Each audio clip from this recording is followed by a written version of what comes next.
artificial in we've got a football. minute left.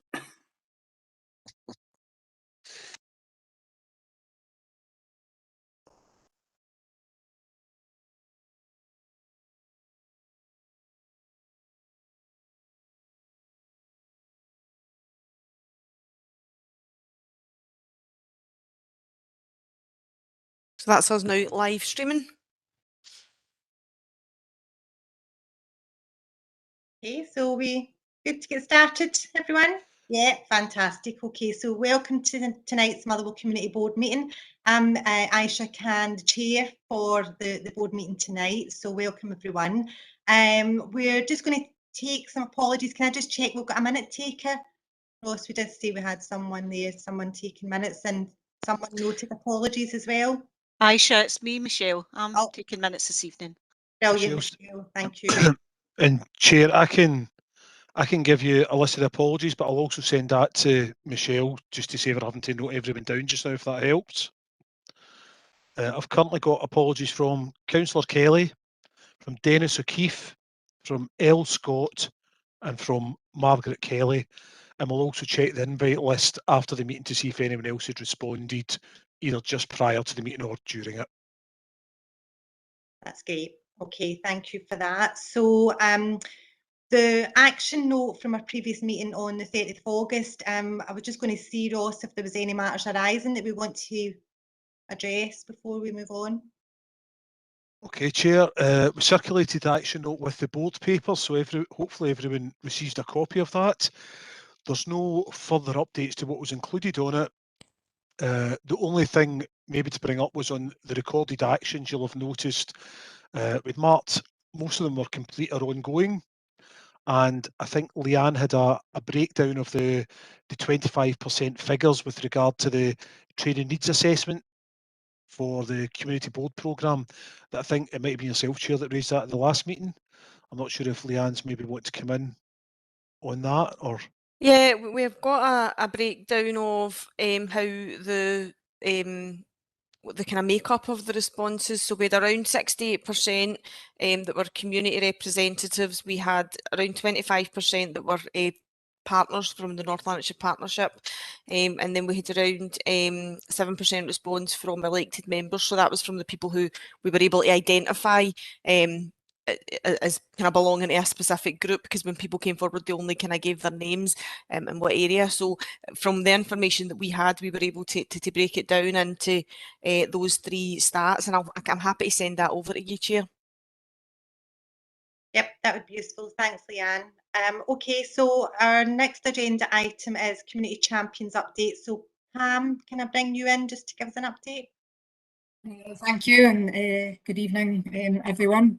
Good to be here again. Just a very brief update, just a couple of things, and I think we mentioned them last time at the last meeting, but so it's really just for everybody's awareness, and I'm sure people probably are aware that the report that we were taking to the Policy and Strategy Committee at the end of September, which seems like a long time ago now, and the place, the vision was approved, and that report, I think if people haven't looked at it, is maybe worth people having a look at on Mars, just to see the updates, because it gave an update on the town visions, and again there was consultation, as you'd be aware, a range of stakeholder consultation around the draft town visions for all of the 8 town centres in North Lanarkshire. So the report provided an update in terms of the outcome of that consultation and the feedback, and also provided an update in terms of the final visions that were approved by committee. And I know that there's probably going to be discussion, hopefully, at future community boards in terms of how Motherwell Community Board want to sort of take that forward in relation to the action plans for the town visions, in terms of, you know, what are the priorities for the community boards, what are the areas we want to focus on. So that may be something we can discuss at a future board or in a separate session. The report also provided an update in terms of the town and community hub programme, and the preferred community preferences in terms of the locations, potential locations for the town hubs in each of the towns. And again, as people probably aware, in terms of the next phase of the town and community hub programme, the Ravenscraig community hub would be the next one in the Motherwell area to be taken forward. So again, we can hopefully update on that at a future meeting.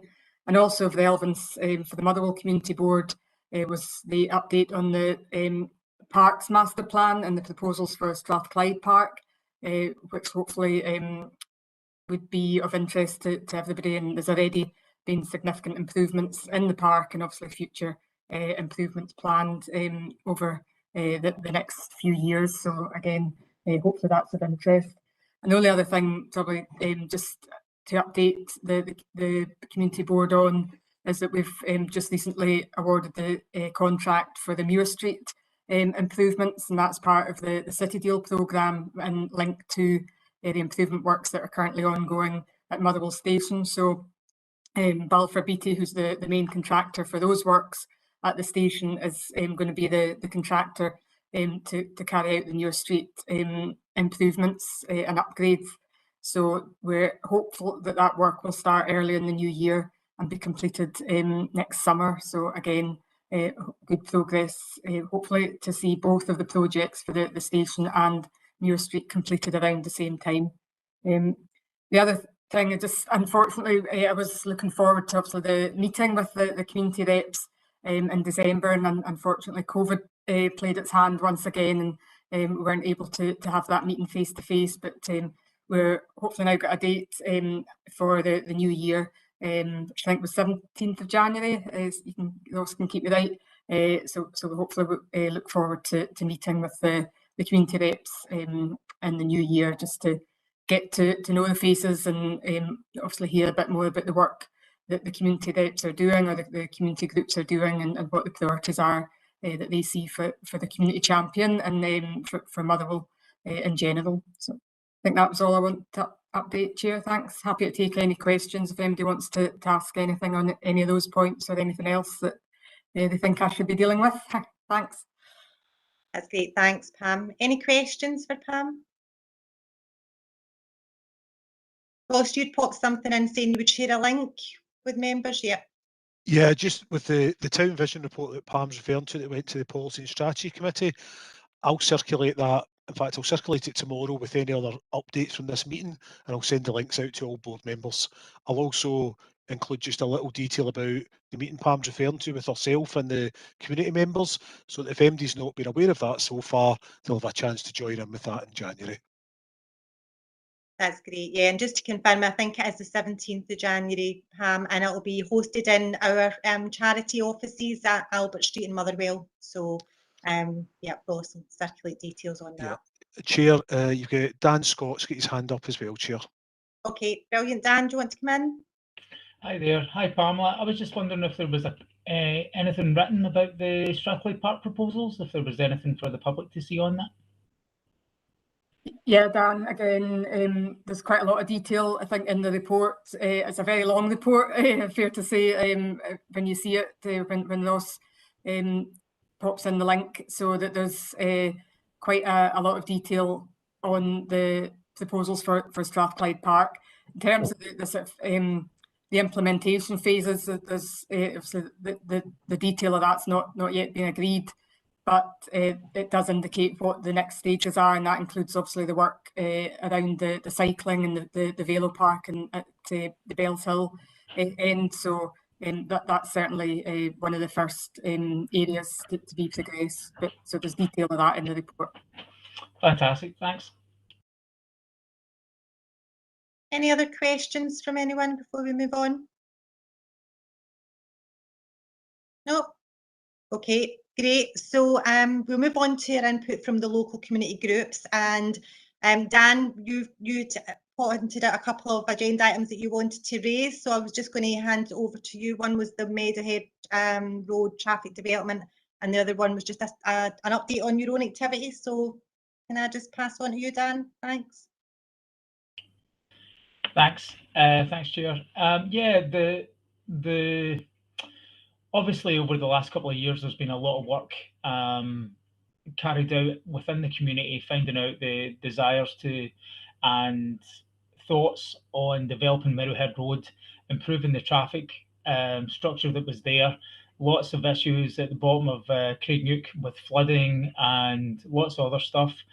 And I know lots of work had been done in the council, in the area, regarding a design of what Meadowhead Road would look like in the future to come, and it would partner a lot of the work that was going to be taking place with obviously the town centre plans and all these different things and the council's approach. And there must have been years of work that was actually put into these public consultations. Social Track was involved with a lot of these public consultations. We were very keen to see the cycling infrastructure that would go along Meadowhead Road, especially as we had the active travel path that was built through the Wishaw Hill Wood, which was connecting Wishaw Cross to Meadowhead Road. And it seemed like it would be the perfect, this was the perfect time and the perfect idea with Meadowhead Road having better cycling infrastructure in terms of cycle lanes, coming from right past the pump track, and it would connect to the paths that are currently being built at Ravenscraig site. And all of a sudden, nothing's happening. And it just seems like there was probably hundreds of thousands of pounds spent on this project. And only last month, that's dead easy to say, it was only yesterday, 2 days ago. And but last month you had flooding again at the bottom of Craigneuk, and there was lots of solutions to the flooding in Craigneuk that were put in these plans, and all of a sudden nothing's happening. And the person who I generally heard all my stuff from was Mike Batley at the Green Action Trust. And it just, even, I kind of hope I'm not talking out of turn here, but it seemed even Mike was like, even I don't know what's happening. And so, yeah, I think what I'm saying is, from what I'm hearing from people in Craigneuk, and definitely the people who use the active travel path, that, where is this facility, where is this infrastructure that we were expecting? And we'll get an update on your own social track activities in a minute, Dan. I'm just aware that Councillor Duffy, you put your hand up, so you want to come in? I don't want to. I think Councillor McGowan in the chat first. I'll let Councillor McGowan first. Sorry, we're getting a little bit of feedback there. I don't know if there's an internet connection. Councillor McGowan, were you coming in first and then Councillor Duffy? Yeah, well, I put my name up in the chat bar. Okay. No, I just want to, say that I'm disappointed in what the developments were going to be in Meadowhead Road. I went to see when Mike Batley did a consultation on it at Ravenscraig, and I went to see it and was quite excited by it. Very interesting ideas. They're going to have chicanes in the road to slow down the traffic, and with rain gardens, which I had never heard of before. It's a method of growing plants, different types of plants that actually soak up the water and prevent as much water going into the drains and jamming them up. And it was lots of ideas for climate change, and most importantly, seemingly 75% of it was going to be paid by Sustrans. So, I thought the council would be grabbing that with both hands. But then recently heard that, the Green Network Trust, although they had done, as I say, a lot of work on it and had consultations, that scheme wasn't going ahead. And after seeing it and after hearing about it, I really was quite disappointed. So, I hope that what is happening to Meadowhead Road, the developments there's going to be in Meadowhead Road, will have the same effect. But I was quite disappointed with the climate change aspects of the development the Green Network Trust were going to do, that it was shelved for some reason. So it was just a feeling of disappointment. Okay, thanks, Councillor McGowan. Thanks. Councillor Duffy, can we bring you in now? I've turned my camera off. Is that any better? It is, yeah, that's better. I think the connectivity is not great. No, I've shared the conversation with Dan prior to this meeting about this, and instead of focusing too much, as much as I'm disappointed as well, and we all heard Mike Bartley's presentation going away back to Craignook Community Council, certainly before COVID, when we were having in-person meetings, that sort of the way forward, very soon the four elected members for the area will be meeting to look at the proposals, or alternative proposals for the area. It is a road that flooding and speeding is quite prevalent on, and at the next community board, the next cycle of the community board next year, the team will be coming back with an alternative proposal for that area, and that will allow members of the board and elected members again to have an opportunity to input to make sure all the issues in that area are rectified. And obviously the actual travel plan that the council recently adopted, they do have the proposed link from Ravenscraig to Wishaw General Hospital, including Meadowhead Road. So I'm sure that the next board will have an opportunity to input to that, and perhaps rescue some of the ideas that we heard from Mike Bartley and the Sustrans team, and make sure that they're put on the agenda, because without agreement through the board and through committee, ultimately they'll have to do as instructed. So we'll have another opportunity at a future board to do that. Okay, Pam, do you want to come in? Yeah, thanks. And obviously, I'm happy to also find out what I can in terms of the proposals that Dan's referring to. But I would say in terms the bit that I'm aware of, which Councillor Duffy's just referred to, was the active travel route that's going through Ravenscraig from Meadowhead Road to the sports facility, and we were disappointed to have to say that we didn't get Sustrans funding for that project. However, the council substituted in effect what we were bidding for the Sustrans money, and we've put in funding allocated from the place-based investment programme, and also from vacant and derelict land fund. So the council in effect, along with SPT funding, is funding that active travel route, with also looking at the phase 2, which is the east-west active travel link as well, and looking at how we can fund that. So there is, and that work, I say that tender's also been let, so that work will start imminently. But in terms of the wider works, I say I'm happy to find out what I can about that and feedback along with the councillors. Thanks. Okay, brilliant. So thanks for that input. That's really helpful. And Dan, I think it might be useful, just to link in with Pam, even in the first instance, then, just so that we can move on. And it sounds like this isn't going, it's not going anywhere. It'll stay on the agenda. Dan, is there anything else that you want to add before you move on to your second agenda item, just to give us an update on social tech activities? No, I'm glad for the input from Pamela and the council members there. I'm thankful for that, and I'm thankful that it's been brought back into the agenda again. I was very worried that it had been lost, so I'm glad it's back being spoke about, and there's definitely people who are concerned about it, who live in the area. So that's good that it's back in the agenda. So thanks for that. Okay, Dan. So are we all right to move on? Is that okay with everyone? Any further questions before we close this agenda item? No? All right. So Dan, we're just going to bring you in just to give us a social track update, and then what I'm going to do is invite other community groups to give us an update too. So just if you pop your hand up, Ross or Leanne or somebody will keep me right in the order, and we'll bring you in once Dan's given us an update on social track. Thanks. Thanks, Chair. I guess the first thing is I've got to thank those, and apologies to people who were at the Wishaw board meeting because they'll hear all this. I'm going to thank all those who have supported us after the bike theft, and I've got to say thank you to the people who have supported us from the community team, and they've really helped out as well. And insult to injury, Storm Arbin ripped the roof off the workshop that was broke into. So it's been another, and the building's since been condemned. So add insult to injury from the bike theft.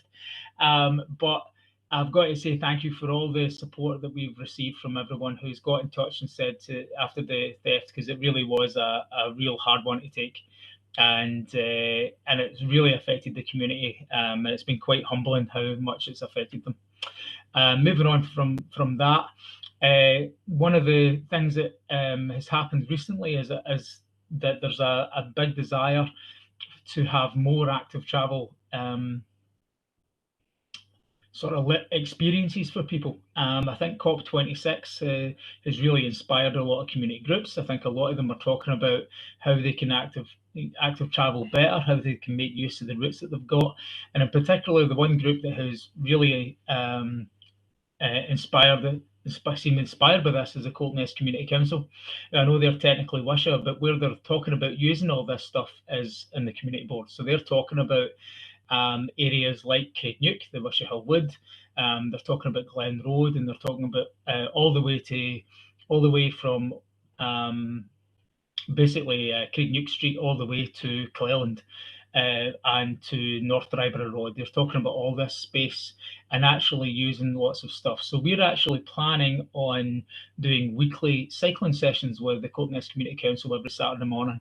And already they want a full morning of activity, and they want all the active travel shebang. So they want everything. They want doctor bikes, they want bike maintenance lessons, and they're really keen that people in the area get to know these areas that you can use for active travels, for your 20-minute journey stuff. If someone is in Wishaw, in Craigneuk, and they need to go to Coltness, you can actually do that on an active travel route and not use a car, not use main roads or anything. So it's highlighting this. They've also got some great ideas when it comes to environment and planting trees and lots of great stuff. So we're really looking at that, and so we've been looking at funding for that. We've got funding confirmed for next year through Cycling Scotland. So what we're going to be doing with that is we're going to start at Coltness Community Council is going to be the great place to start this. We're going to start a public bike library. We want to try and make bikes more accessible to people in the public. We are waiting on confirmation on funding that will mean that this is free for certain individuals. Particularly, we're keen for people with disabilities to be involved. We're looking how we can get e-bikes and e-trikes and all sorts of stuff and get people active. So there's lots of stuff actually in the pipeline, but we're really happy that Cycling Scotland have approved funding for a new fleet of bikes. So that's really exciting. Off the top of my head, that's about 40 bikes. So that's really quite exciting that there's going to be 40 bikes that are going to be used within the community and for the public. And we're looking forward to getting that going and seeing how we can roll that out. Lots of work coming up in the next year as well in schools in Motherwell and Bells Hill. Especially in Motherwell, we'll get Fir Park School. We're going to be working in Fir Park. We'll be meeting in January to sculpt a 10-week program working in Fir Park School, and there's a lot of employability for young adults in there, and helping those that need support to find employment.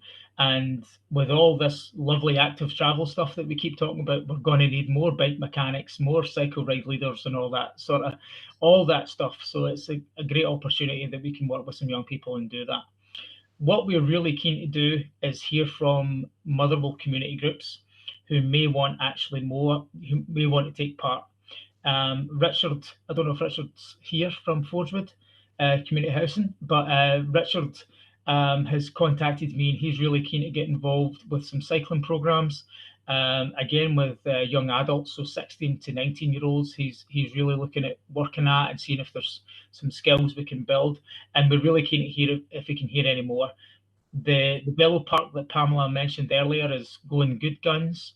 It's all looking really positive, and it's in a brilliant area in the fact that it's right next to Bells Hill, but it's also right next to Motherwell too. So it's right in the doorstep of Forgewood in North Motherwell, as well as it's next to the Jewel Estates in Bells Hill. So it's a really exciting facility, as well as a lot of the stuff that's going to be shared with the active schools programs and their learn at the ride facilities that are being built in Strathclyde Park as well.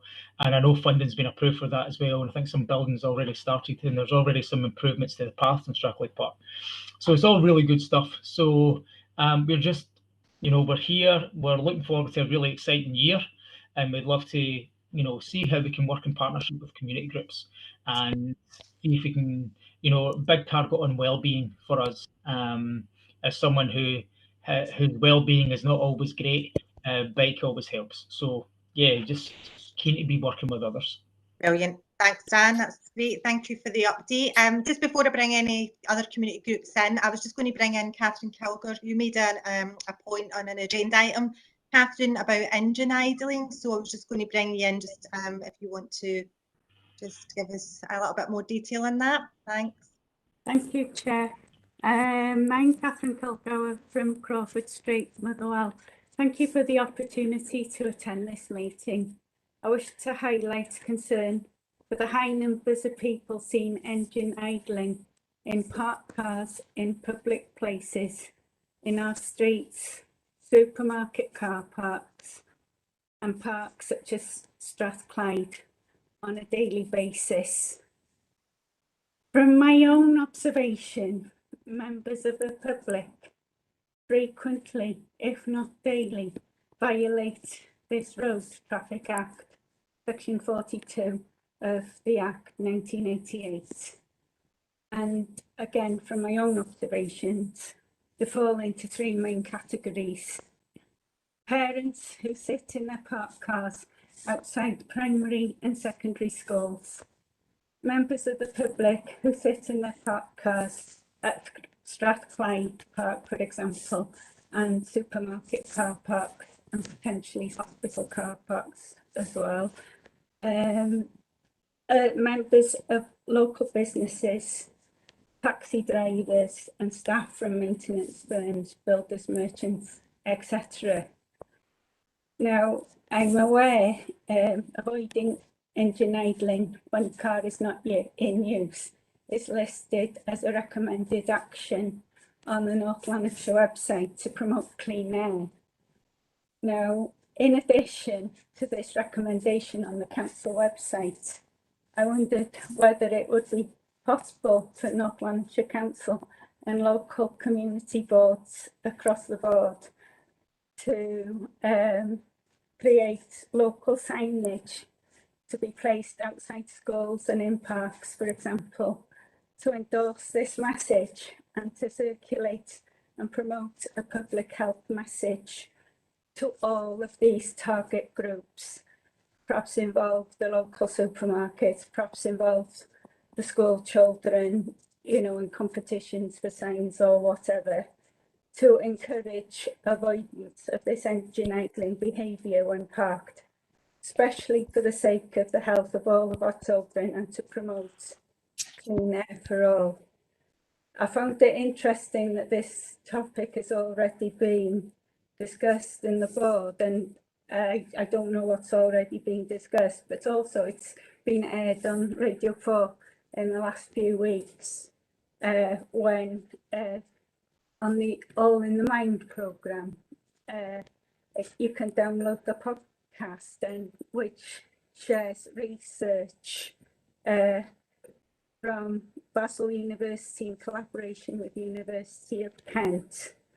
They found promoting positive social norms was the most effective way of encouraging adherence to this public health message. In fact, they found a 50% positive response when they used a particular type of wording. For example, please join other responsible drivers in Motherwell and turn off your engine when parked. What this type of signage is doing is working on a scientific psychosocial approach based on evidence that they've carried out through their studies. And the idea is that the social norm is to switch the car engine off. And if there is a general feeling this is how we want to proceed, then it snowballs throughout the community. And eventually the message gets across. So that was my topic for your discussion. And Thanks, Catherine. And you're getting plenty of nods as you're talking there. So I think, you know, people are absolutely in agreement with you. Can I just make a suggestion before I bring in for questions? That we do have a subgroup, Catherine, within the Motherwell Community Board that looks at environmental issues. And I'm going to suggest that you join that. And if you're wanting more details, Peter or another colleague can certainly provide those and give you the current subgroup members as well. So I just wanted to put that in there. But let's open up to questions. I've seen a couple of hands up. Who wants to come in first? Did we notice? Councillor Duffy, I don't know if that's a historic hand or if that's a new one. Historic, Chair, apologies, I'll take it down. Ross, do you want to come in? Thanks, Chair. I keep putting my hand up and down. I'm not sure what's happening there. I suppose it's just to give Catherine a little bit of context to the council position. So the council do have a process in place that if people idle their engines for an extended period, they can be subject to a £20 fine. That fine can only be imposed if drivers refuse to switch off their engine after being asked to do so. Now, the enforcement of that, we do have Inspector McCluskey here, and I'll take his advice on this, but I would imagine the enforcement with that would sit with the local authority, probably under our protective services. I don't think that would be a police issue to enforce that, but we can certainly ask Inspector McCluskey. But I'd be happy for us, through the environmental subgroup, to pick up, you know, do hotspots get targeted for engine idling, do random checks get done to any areas to look at this. And I think alongside that, as a board, if we can agree tonight, we could absolutely set aside some budget to look at signage that's specific for Motherwell to look at this issue, but potentially could also be used authority-wide to actually target areas where there's issues, because I've got a feeling this wouldn't just affect the Motherwell Community Board. And I'm not for a minute saying we'll buy signs for any other community boards, but I think potentially we could look at, you know, consolidating some funding from across the boards and get signage that we could then as a council put in place, I think exactly as you're saying, Catherine, to reinforce those messages. So it was just a couple of comments, and I'm certainly happy to take action notes of this to the environmental subgroup for us to make sure we can have some kind of positive progress on it. Thank you. Can I suggest that you link in with the environmental subgroup then, Catherine, and I think, you know, even if we can get a show of hands just now in terms of Ross's suggestion about, you know, allocating a budget to it, if we can even just get a year and a from people today or tonight, that would be fantastic. And then I'll bring Fiona in. So we've an agreement that we might look at allocating something. Few nods. Yeah, definitely. Yeah, absolutely. Fantastic. Okay, Catherine, have you got anything else you want to? No, thumbs up, sums it up. Thank you.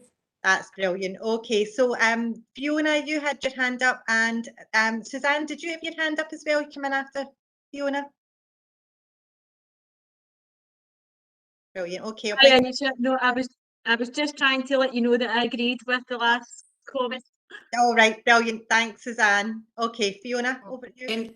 Just quickly, and I'm not really volunteering myself to join the environmental subgroup as well, because I think I'm on about 5 other ones, but I'm just wondering if something around parking roundabout schools could be done, not specifically engine idling, but parking.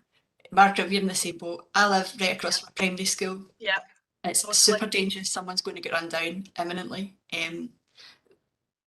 Part of the road leading up to the school is zigzagged, and people don't park there, but they just park anywhere there isn't double yellow lines.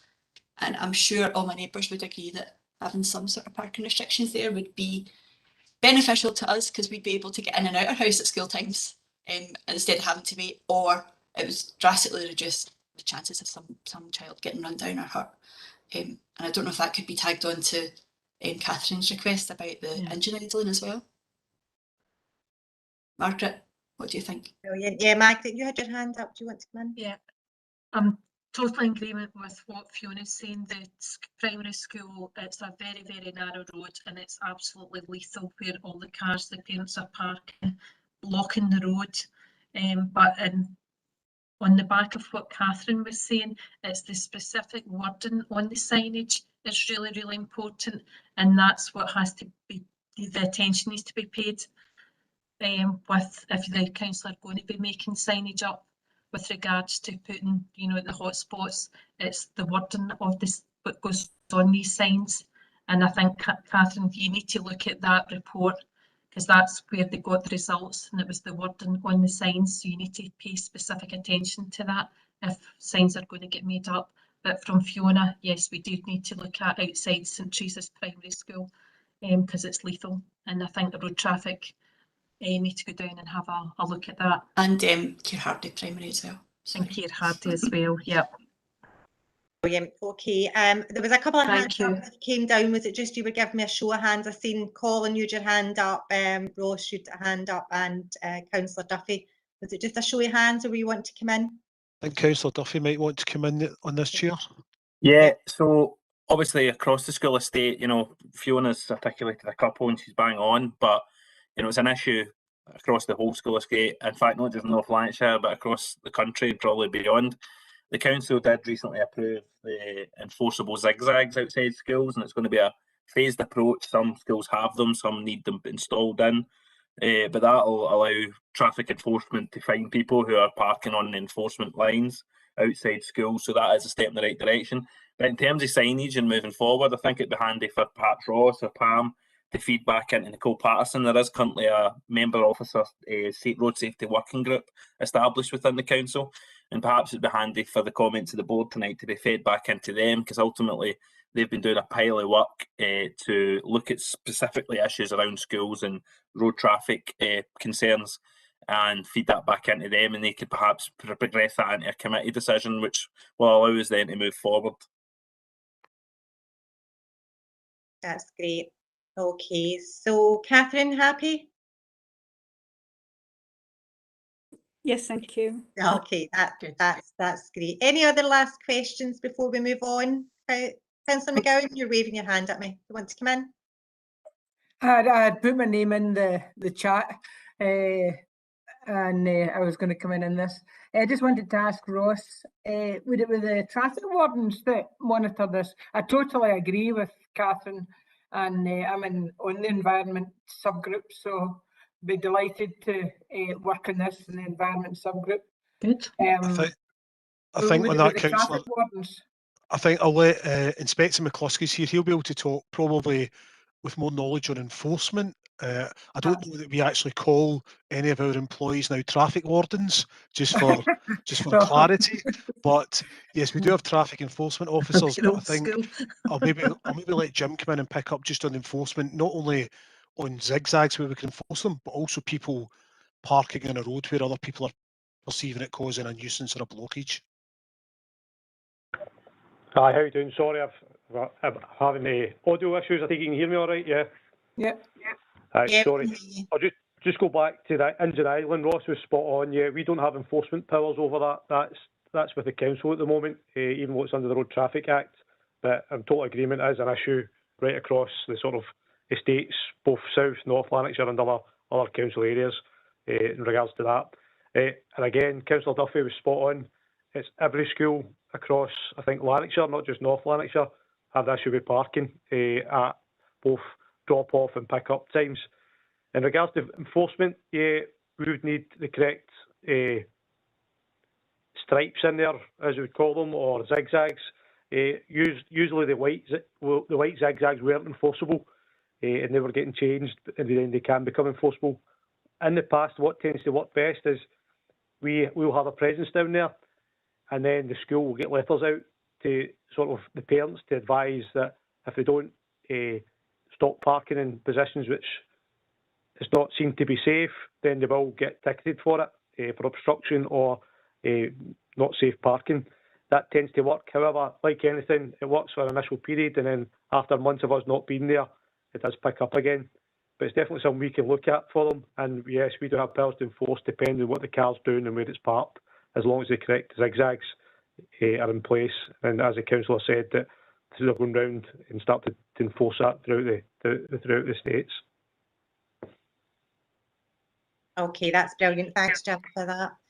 Okay, can we open it up now to members of the community who may want to give an update on their community activities? Well, we just go round the room. I'm just going to see if I can see everyone, so apologies if I'm going to miss anyone. Alex, you've got your hand up.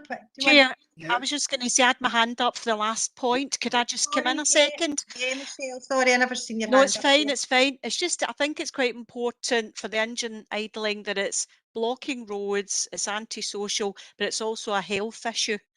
So I think it's really important that we recognise the impact that can have on health when engines are running for a period of time. So I just wanted to acknowledge that, please. Good point, Michelle. Thank you for that. Okay, Alex, we'll bring you in. Do you want to give us an update? Thank you very much indeed, and thanks for the opportunity just to say a few things. And this time about Befriend Motherwell, which I chair, and they continue to be very active, but we're keen at the moment to express our thanks. The pandemic's been very, very difficult for many elderly people locally. Our organisations had to adapt hugely to delivery and medicines, and also keeping in touch by telephone and goodness knows what all, rather than one-to-one visits. But we've had huge support from Health and Wellness Hub and Get Us Together, Vanel, so many partner organisations. It's just been wonderful. Absolutely tremendous team effort all about around about the town. But the organisations continue, Befriend Motherwell continues to try as best we can to link up with individuals who are lonely, with some volunteers to visit. But we've also got, just to bring to your attention, a couple of current things that we're planning.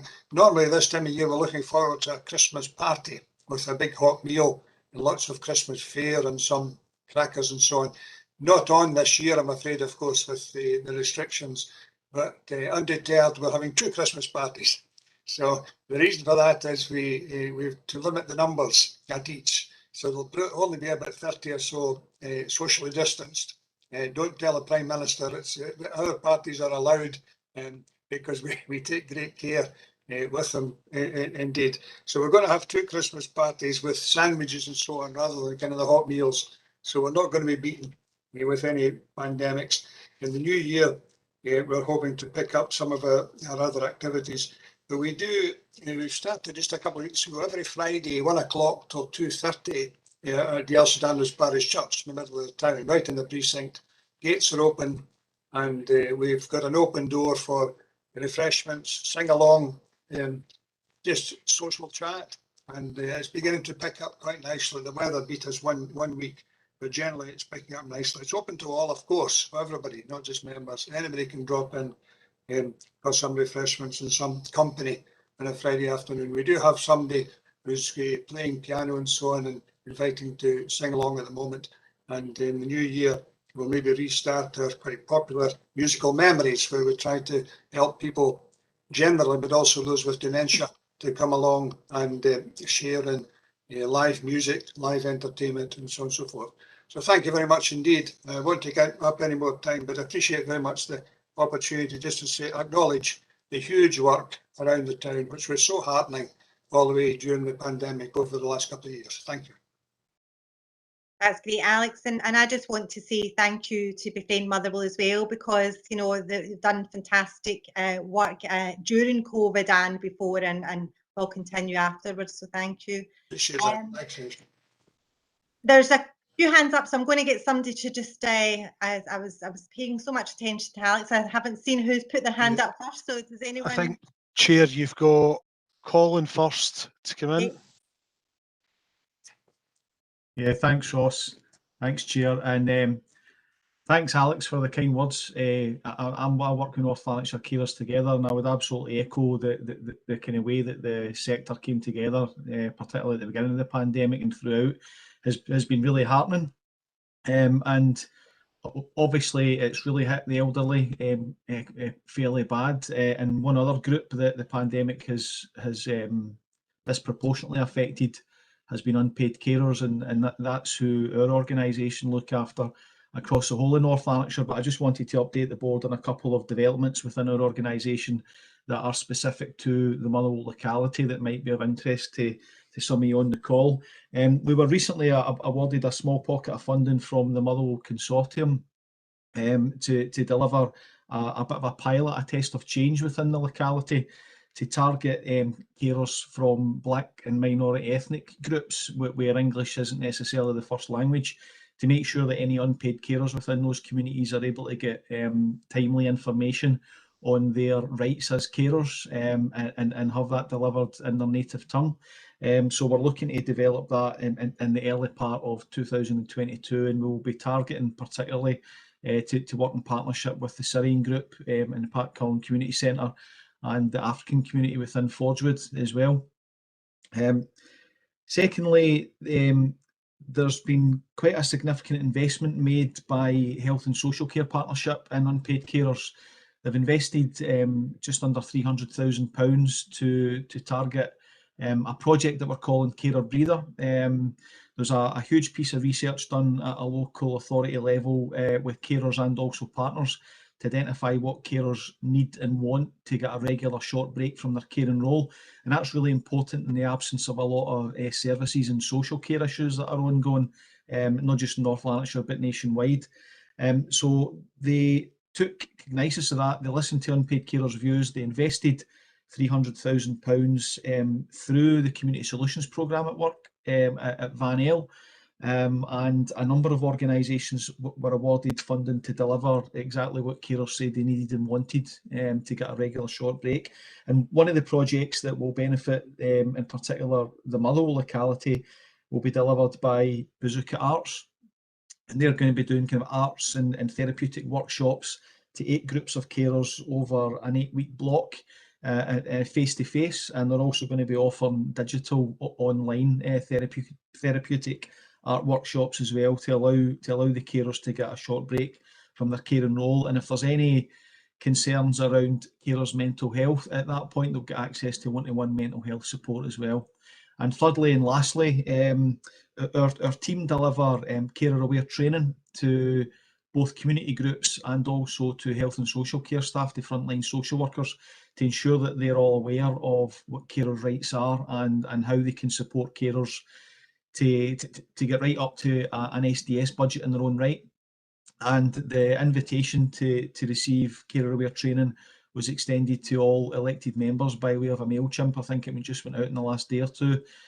So if any elected members on the call are keen to sit in and hear about that, then please respond to the email. And I think that's vitally important in the lead up to the spending review that will be coming around. So if you're able to have that empathic insight on the impact that some of the decisions you'll be making will have on unpaid carers, and hopefully it'll be of interest. That's great, thank you for that update. I should have actually asked if anyone has any questions for Alex or Colin. We can maybe quickly take some questions just before we move on to the next person. I think you've got questions from Margaret first, then Dan, Chair. Okay, Margaret. It's for Alex. How a lot of our elderly residents in Newtall would probably like to tap into Alex services, but we don't know. I didn't know you actually did that in Dale Parish Church, Alex. So how can we get in touch with you and so that we can start circulating? That's Do you have an email or a... Yes, thanks, Margaret. I appreciate that very much. I mean, the Befriend Motherwell is an independent charity which happens to work from Dale Parish Church. They've got their main office there and they do make use of accommodation there, but they are an independent charity. But perhaps I could ask Ross or Peter. I'll happily give the details of our Befriend Motherwell, our coordinators, Colin Weir, and I can easily get details of our email address. Rather than kind of have people scribble it down, maybe I could ask Ross or Peter to circulate the details to all the board members. Would that help? That would be wonderful. It's especially the musical memories. I think that's a fabulous idea, and I think some would be really benefit from that. I have to say it was great, and we also at that time, again, just rehearsing again what Colin was saying just a minute ago. When we started Musical Memories, we had, and we continue to have, great liaison with the Dementia Resource Centre in Dale Street. And again, emphasising this issue that, we're not alone. There's a great team spirit all round about, but I'll gladly circulate that, and Colin, our coordinator, will be delighted to help any way we can. Thank you very much. Brilliant, Ross. Sorry, Chair, I'll just jump in. If Alex can send me whichever details, I think Peter's put it into the chat bar, but Alex, if you're happy, I'll include that in the community board email that I send out to update everyone, so that everyone's got a note of that, if you're okay with that. Appreciate that very much, Ross. I'll do that. I'll check that out with Peter, yep. No problem. There was a couple of questions in the chat bar. I don't know if they want to come in. I think one was from Councillor O'Rourke. Did I see one? Yep, Thanks, Aisha. Question's been asked and answered. Thanks, Margaret, for that. Okay, brilliant. Was there another one in the chat bar I've seen coming up? Councillor McGowan. Yeah, did you have a question for Colin, Councillor McGowan? It's okay. Colin says he'll get the. I haven't seen the email. I would like to go to the carer aware training, and I haven't seen the email yet. So Colin's going to make sure that I get that. Thank you very much. Okay, would it be useful recirculating that? Yeah, definitely. I can't remember seeing it, although I have forgotten from time to time, but I can't remember that being seen. Okay. Colin, you all right to recirculate the email? Yep, I'll double check that that's been sent. It may well have just been sent today, actually, but I'll make sure that it's definitely been sent. Again, Colin, any information you want to go to all board members, if you send it to myself or Peter, we'll make sure that's circulated to our full mailing list. Great, thanks, Ross. Right, brilliant. Any other questions for Alex or Colin? If not, we can move on. A couple of hands up. I think Fiona, you were next. Sorry, Ross, on you go. I think, sorry, I've got a note here, Chair. Sorry, I don't want anybody to fall out with me, but I've currently got a note of Dawn, Margaret, Fiona. No. Oh, Margaret, you're hanging down, okay. Yeah. So, okay, Dawn from Motherwell Community Trust is there, and then I had Fiona with her hand up, and Dan's got his hand up as well now. Brilliant. Okay, so Dawn and then Fiona. Yeah, just a quick couple of things from the Community Trust around about Christmas, what we're going to be doing. One of my colleagues has actually been in touch with the befriending. We've been awarded some funds from the Scottish Professional Football League Trust to allow us to provide 50 small hampers to people that are going to be on their own over Christmas free of charge.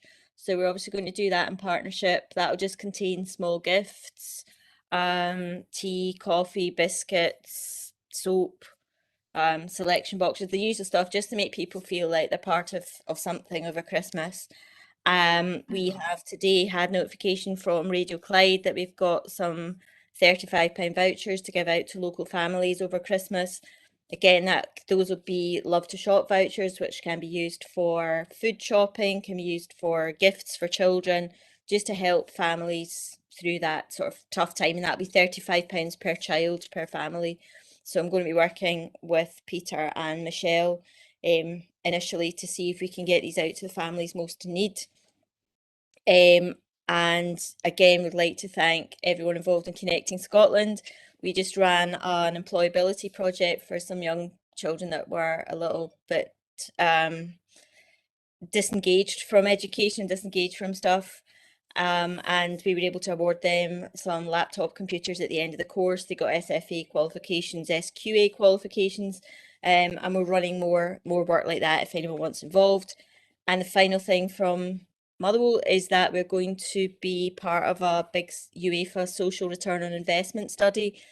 So by the end of January, we'll be able to demonstrate our exact monetary, well, not exact, a monetary value that the club and the community trust brings to the local area. So I think that'll be quite an interesting piece of work across, not just from a selfish point of view, but across, because obviously nothing that we do in isolation. We do it all with yourselves, with partners, you know, Vanel and everyone supports us. So yeah, that we'll be able to bring that to the table. So that was just really just a quick couple of things around about Christmas that we're going to be doing in the local area. And if anyone wants to get in touch or knows of families, obviously we've got limited resources, but if anyone knows of any families or people that are really in dire straits over Christmas, we're happy to try and get some of this out to them. And some of our users got your hampers last year and they were warmly welcomed, Dawn. So yeah, that's really good that you're doing that this year again. Yeah. Thank you. Any questions for Dawn? Peter? Thanks, Aisha. I still can't work out how to use the raised hand on WebEx. It's only been a year and a half. But Dawn, that's great. Thanks for that heads up about the Cash for Kids stuff. I'll contact Michelle. It's my colleague Michelle Malarkey, who's a home link worker.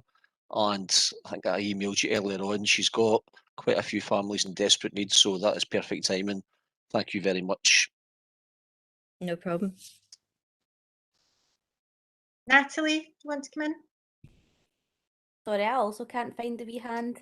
I actually see you better when you're waving at me anyway than the small hand. Sorry, Chair, slight point of order there. I think Fiona's maybe been waiting for a while with her hand up. So sorry, Fiona. Sorry, I'll wait. No, I'll wait.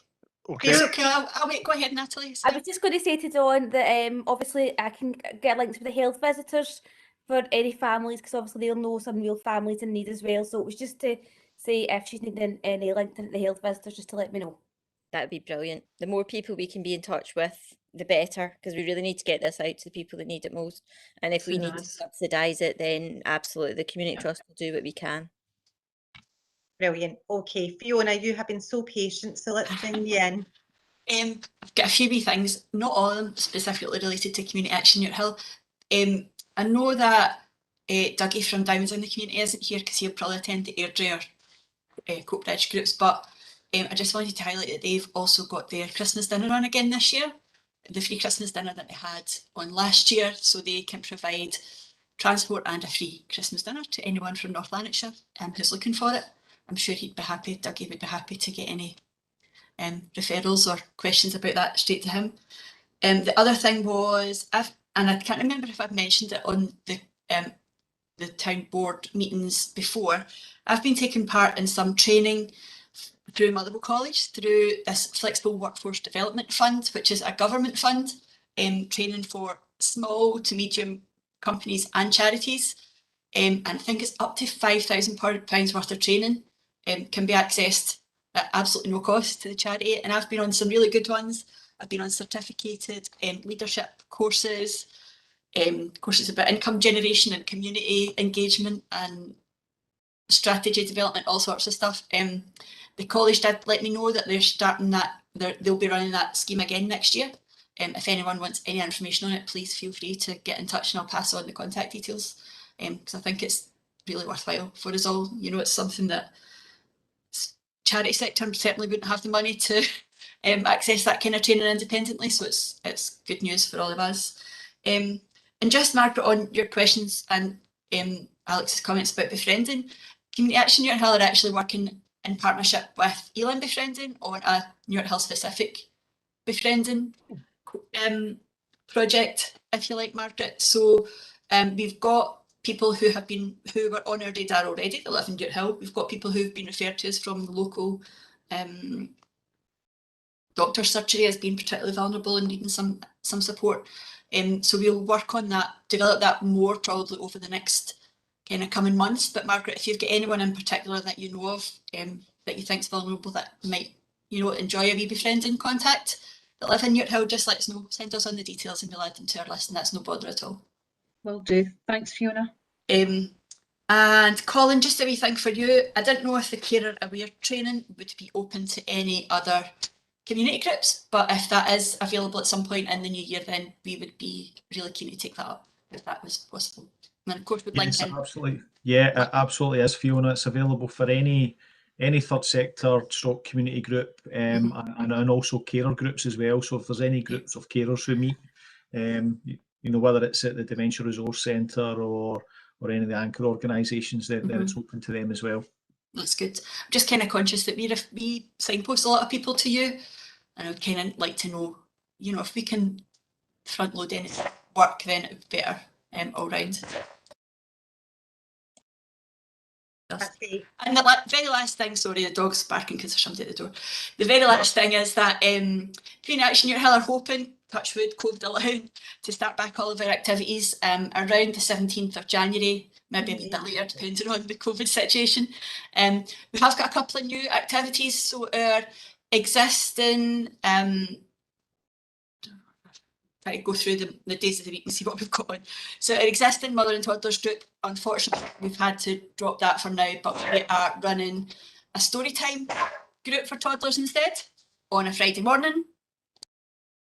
And our existing fibromyalgia support group, we're extending that out to become a chronic illness support group. So anyone with any kind of chronic illness, you know, the joy of having chronic illnesses is the same whether, no matter what the illness is. So, you know, just spread that misery a wee bit. So that'll be open to anyone, long COVID, arthritis, fibromyalgia, any of that kind of communal misery are welcome to come along to that. We're hoping to link in with some local alternative therapy practitioners to bring in meditation and stuff like that that could help anyone with chronic illnesses. And the last new thing that we've got happening is an online meditation and relaxation course, which will be on a Tuesday evening, so that'll be by Zoom. And again, anyone can come along to any of the stuff in person in your Hill Community Centre. Anyone from anywhere can come along to the online stuff. And once we've got the programme set, I will circulate it to everyone. And the more the merrier. Please just feel free to refer people to us if you want.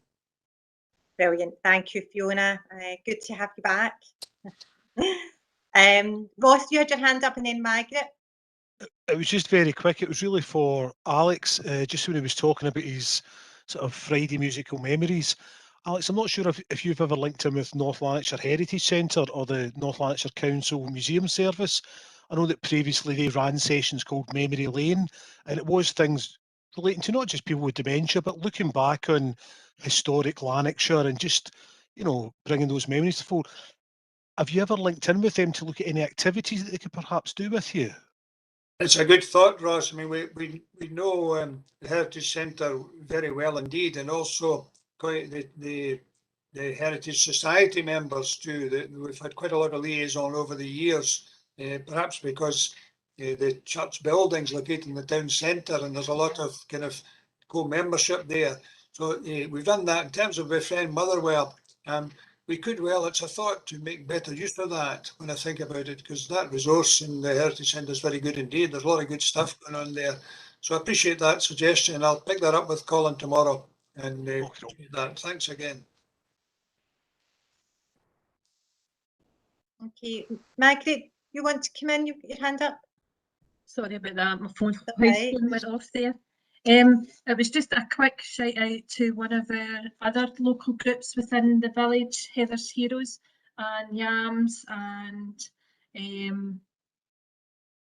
trying to think who else was all involved, or Mr. Robert Patterson as well. We're having a reindeer hunt in the village this Saturday. We had a tree lighting ceremony last Saturday, and the kids decided to have rather than have a tree up in the village, we used the trees, living trees, one in the chapel and one in the church ground. That was a great idea this year. So Heather's Heroes, we're having a reindeer hunt this Saturday and Sunday from 3 till 6, and the following weekend we're having another event. So we've got something going on every weekend in the lead up to Christmas. So I thought I would give them a shout out because they've done brilliantly. So that's with Heather's Heroes and Yams, and kids with any learning disabilities and or autism. We've got special people that are involved and specially trained that can help assist with any of these areas for the kids, and we'll adapt accordingly. So I just wanted to give them a shout out. Oh, great, Margaret. And do you have anything you can send to Ross? He'd be happy to circulate that if you've got any details of the weekend events. We've got flyers online all over Facebook, Twitter, you name it. They get it. Rhonda Jones. Something, but we can get something circulated to you, Ross. We'll get that circulated. No problem. Excellent. Okay. That's me. Great. Do we have any other hands up? Any other comments in the chat? No, Ross is shaking his head, so that's a sign there's nothing. I'll just give you a quick update on the Health and Wellness Hub. Obviously, we're based in Albert Street.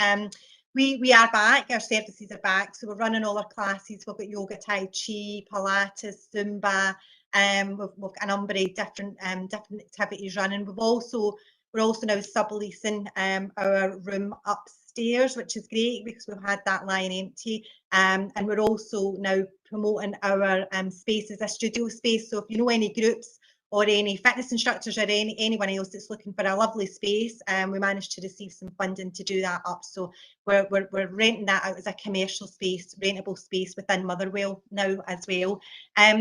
Just for the new year, we are one of the organisations we've funded via the Care a Breather Fund. So we're going to be running a befriending service specifically to working Airdrie, but it's really just to demonstrate that there is a need for befriending across North Lanarkshire, and I think it's testament just to what's been mentioned here already and how we all work together. So that'll be starting, and just to let you know, we've now got 8 participants who have been fully trained in chair-based exercise. So the chair-based exercise is very much for people who, like Fiona's mentioned, chronic pain, chronic illness, just mobility issues, and this will complement our scooter hire service, our short mobility service, really quite well. So that's why we decided to put our participants through that training. So watch this space for the classes starting. Fiona's waving her hand at me. So yeah, and I think that's all I wanted to share, Fiona.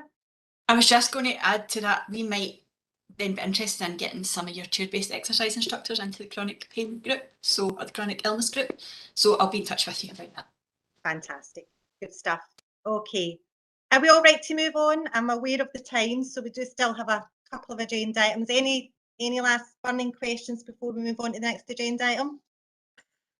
No? Okay, fantastic. So Ross is going to just give us a board briefing update on the participatory budgeting group. Thanks, Chair. So they've circulated with the board papers a briefing paper on the mainstream participatory budgeting, or PB as we like to call it, proposals for the council. So I just want to bring them to the board and can answer any questions on it, have a quick discussion around it. So recently at the council committee, the wider mainstream PB proposals for the council were approved, and there's now a requirement for community boards to consider how is PB going to work best in their own board area, and alongside that look at establishing either a suitable task reference group to take forward PB in the area, or, as might be the case in Motherwell, remit that task to an existing subgroup. The report I've shared contains links to the committee reports that give you a lot more background on mainstream PB and actually what's involved in it. But I suppose just to simplify it, some people may have been involved in our pilot scheme in Motherwell for PB, but PB is really about local communities having far more say in where public funds are spent, being able to direct how those budgets are used, and actually get them more engaged around the whole process. So it's about empowering the community board, but I think wider than that, empowering people in our communities to be involved in these processes. We previously identified that local investment was very important, but when PB gets rolled out, I should point out it will be funded through our current local development programme funds. So we've previously reported the budgets that are allocated for the next 5 years for the Motherwell Community Board. It's in the region of about £220,000 a year, and we'd be looking for the task reference group or the subgroup to decide what proportion of that or what value should we be allocating to PB, and also how should that PB work.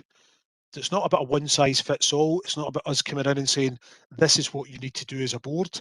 It's about us saying everyone sit around the table and look at what's the best fit for Motherwell and how can we take this forward. I suppose just to be clear, the subgroup or the task and reference group, it will need to contain a council officer, and that's for financial governance reasons, because this is public money and we'd have to report back on it. But apart from that, the subgroup's open to everyone. So individual board members as well as community groups that are members, our elected members on here. If we've got community planning partners from police, fire, NHS that would like to be involved, Van L, everyone's welcome to feed in. We want as many voices as possible to make this as successful as possible. We're ideally looking to get the initial group together probably mid to end January to have the first discussions around how PB is going to be shaped, and off the back of that look at perhaps having processes in place that from between April and June next year we can actually get PB ready to roll out in Motherwell for the financial year April 22 to March 23. So really the request tonight, Chair, is for the board on the consideration of that paper to decide if they would like to look at setting up either a standalone task reference group to take PB forward, or, which I think might be more feasible given everyone's time commitments, asking one of the existing subgroups to take on that remit. And all the work around that will be fully supported by council officers. So just to be clear, the documentation, the admin work and everything else, officer support will be put in to deliver all that. This is about us basically gleaming that local knowledge, local intelligence and harnessing local passion to push PB forward. So I'm happy to take any questions on either the paper, on mainstream PB in general, or how this might look moving forward. And all I would ask is we can maybe either come to a decision tonight on that, or people could perhaps email me over the next few weeks to express an interest in being part of any group. I'm just going to make a suggestion. I think, well, we've got momentum and plenty of people here. If we look at the current mechanism that we have in place via the subgroups, and we use that mechanism rather than your first suggestion, Ross. But let's just that's just my own thoughts. So can I just maybe bring some people in? Any thoughts against that being the mechanism that we use?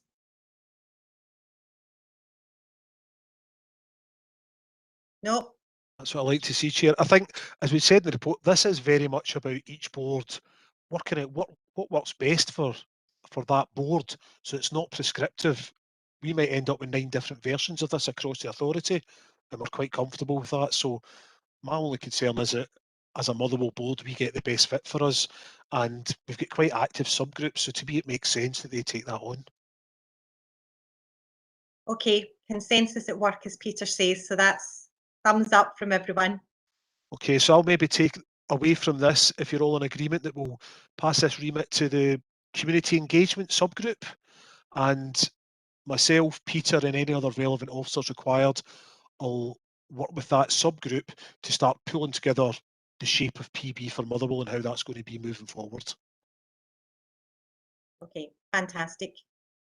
Great. Okay, let's move on. So, Leanne, you're going to just give us an update. You're going to show some slides on the board development programme. Yeah. Thanks, Chair. I think Ross is going to share them for me, though. Do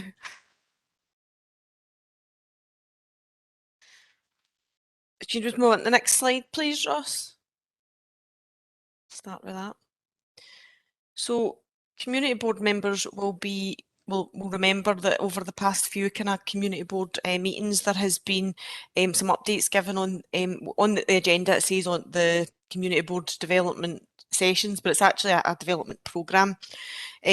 So obviously we undertook a training needs analysis earlier in the year, and this is really about how we're bringing together some resources to support the training and the kind of development needs of the community board members. So the development phase of the board member development hub on Learn NL is underway. So there's been some work. Obviously, as a result of the training needs analysis, there were a number of key priority areas and topics that people wanted to cover. Given how challenging it is to kind of bring people together and the different opportunities that there are for people to learn in different ways now, we thought that rather than develop just a range of sessions, that what we would do is to develop a kind of hub where we could provide information in a number of different ways dependent on the topic and dependent on the needs of different community boards. So Learn NL is the kind of what the council uses, the kind of online platform that the council uses for learning and development. The development hub will bring together all the resources for addressing the outcomes of the training needs analysis, and once it's up and running, those resources will be available 24 hours a day, 7 days a week. So it means that they'll be accessible from any device, and we'll deliver them in a blended format. So then there will, under each of the topic areas on the platform, there will be information, there might be presentations, there might be briefing papers, there might be links to further information, and that information will be there all the time. But we will then be able to identify the best way moving forward for delivering those individual topic areas. So some topics might be better suited to people having to kind of get together and maybe look at case studies and more kind of actively learn, whereas others might lend themselves to an online training module, and others might be okay with just having, you know, briefing papers and information available. If members don't already, some members might have login credentials for Learn NL, but if you don't have those, they will be provided. And virtual introductory sessions will be offered. So when this is all up and running, we won't just give you a link and expect you to go on and navigate it yourself. That we will support you to be able to access that and to navigate the hub. Next slide, please, Ross. So this is really just starting to show you. So myself and my colleague Matt Costello have been doing quite a lot of work in the background with the Council's Talent and Organisational Development Team, or the TOD team as we call them, to develop this. And we're now at the stage where we've started to kind of build what the platform will look like, and that slide there is starting to kind of show you what it looks like.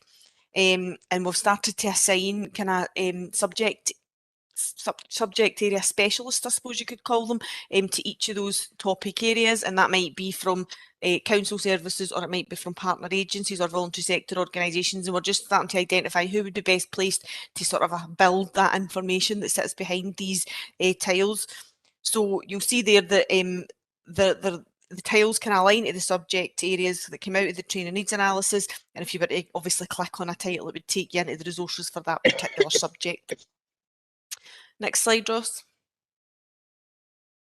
So once you kind of, you can see that it's clearly organised around the content, and then underneath each of those tiles, you've got kind of subtitles and kind of more detailed information about each of the subjects.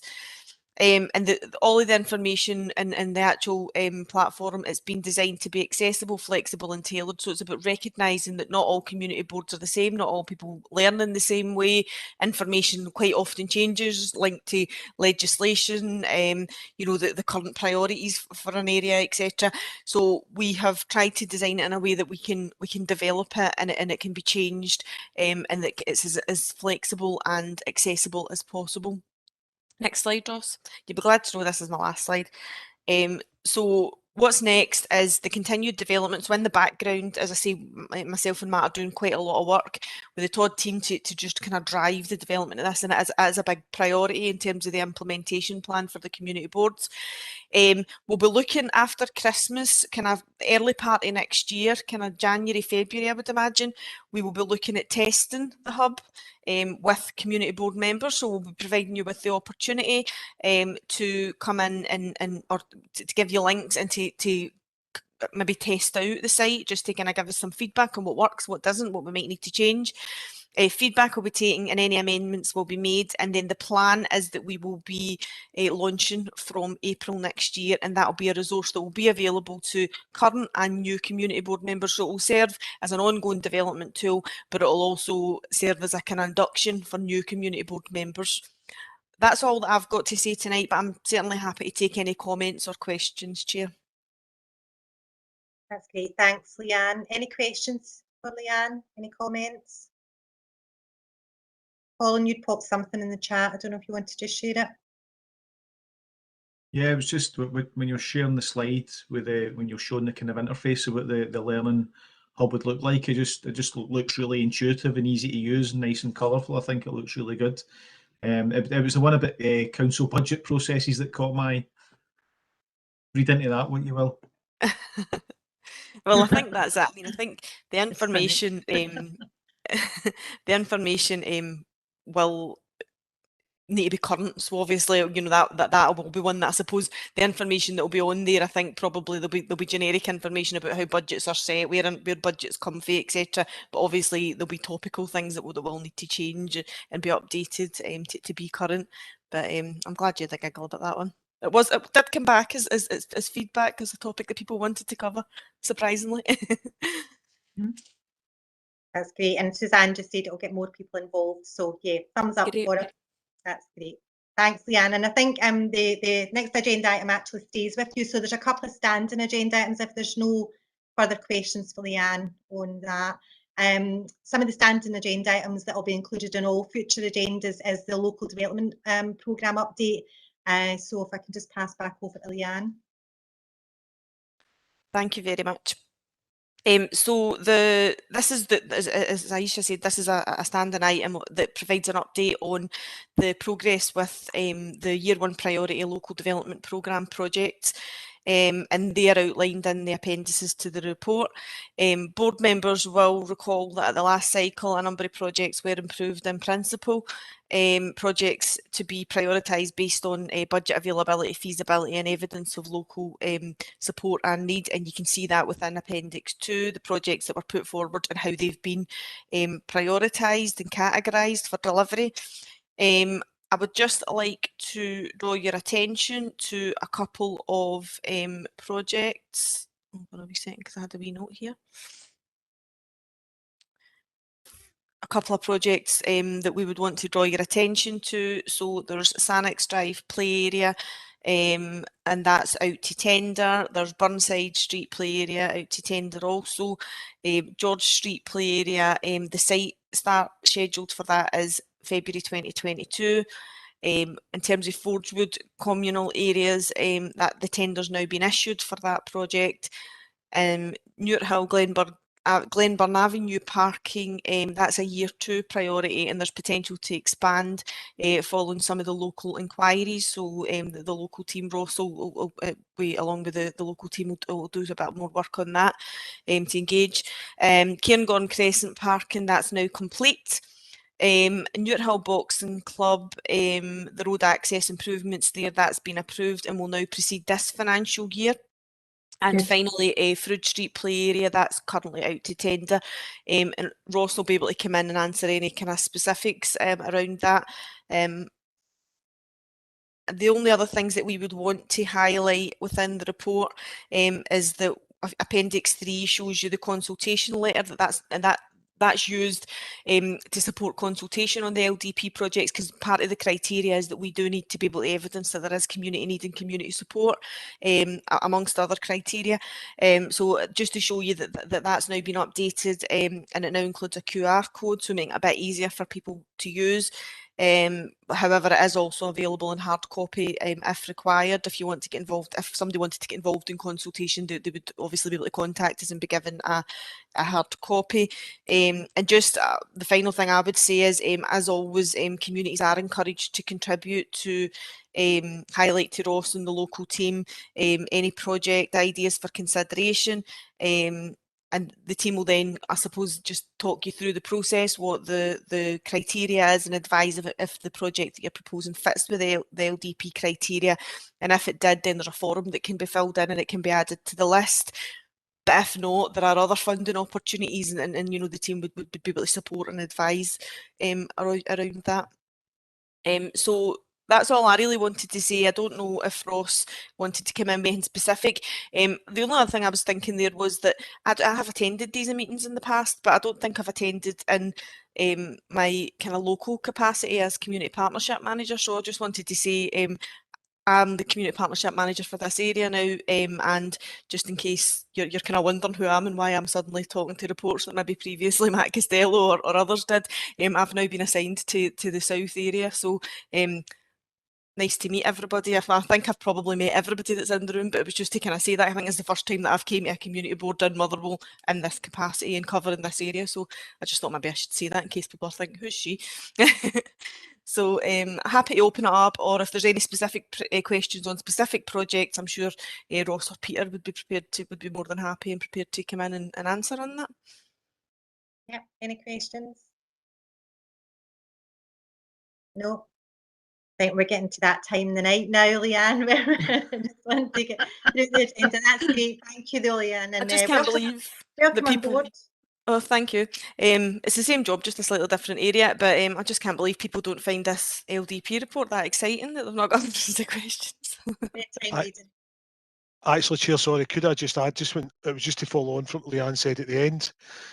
We will be setting up that, obviously, the PB subgroup. So some things that come through for it, potentially LDP proposal might go into a PB process in the future to allow us to get a good balance of things. But that subgroup, as well as looking at PB, it will look at the LDP proposals that come in, and it will also look at things like community benefits and the opportunities we've got to drive that in the community to bring more projects forward. So I suppose it's just to say, any that's interested in anything around these kind of physical project deliveries, let us know and we'll get you involved in the community engagement subgroup, and you'll be able to have a voice in how this gets taken forward in the future for Motherwell. Okay, brilliant. So the next standing agenda item is the local outcome improvement plan, so the LOIP, and Peter's going to provide us with an update on that. Thank you, Chair. I'll spend maybe not more than 5 minutes on this, but I think it's quite important to highlight fantastic work that the board are actually doing so far. So Motherwell Community Board's 3 subgroups have now had 2 rounds of meetings, considering a variety of actions for different identified themes, including environment, community safety, tackling poverty and inequalities, and digital inclusion, which is part of a wider North Lanarkshire group. You'll have received a paper about the LOIP delivery updates, specifically about 2 of the themes, community engagement and mental health, highlighting several actions, and I just wanted to discuss a few of these. With regard to community engagement, subgroup 1, which includes the community engagement theme, was keen to find out the views, in particular of young people in Motherwell, with regard to all the themes identified. So we asked our youth work colleague Laura McFarlane, along with the local youth forum Motherwell Youth Voice, to carry out a questionnaire regarding the views of local young people. And we received 137 responses. And from there, myself and Aisha have met with Laura on the 23rd of November to help progress with next steps regarding ongoing engagement with young people. And I'll touch a wee bit more on that shortly. I'll come back to that. Also wanted to mention that the subgroup is keen to link in with Black, Asian and minority ethnic, or BAME groups for short. And to that end, the Best Way Community Development Group, who support Congolese and wider African communities in Motherwell, link in with the subgroup. And also some of the ladies from the Syrian community in Motherwell are currently taking part in a holistic therapies programme with the Health and Wellness Hub, funded through the consortium. And that's another avenue that colleagues and our colleagues at Health and Wellness Hub are going to help to get their views into the wider LOIP activities. Colin mentioned the Carers Together project, which I think is quite an exciting project to support BAME carers. And really, we would hope something like that could be, as Colin pointed out, tested over the next 6 months, but potentially rolled out across North Lanarkshire if it is successful, pending funding in other areas. So just a taste of some of the actions around the community engagement theme. Wanted to just come on now to mental health, and that is one of subgroup 2's themes. And a mapping exercise has started listing some of the voluntary and statutory sector services and activities in Motherwell, with a view to establishing a service directory. The initial mapping document is going to be shared shortly on the Motherwell Community Matters mailing list and with local groups in Motherwell, and particularly with the Christmas period approaching. And Aisha, Natalie from the Health Improvement team, and Helen from Carers Together, they're all on the subgroup, but they're going to look at how they can progress with that initial mapping towards a longer term established directory. So we'll keep you posted on that. And just going back to the young person survey, mental health was the key issue that was identified by young people, easily outstripping other themes and other issues that they'd identified. For example, 76% of respondents said mental health was the issue that affects them the most, and not too far behind, 54% also said that drugs and alcohol were key issues that affect them. And from the mental health action plan included with the papers, you can see some of the centre-based and outreach work members in local groups are engaged in or about to engage in, including YAM's Mental Health Hub out of Newart Hill. But clearly mental health is an issue that cuts across most, if not all, of our themes, affecting different groups throughout Motherwell.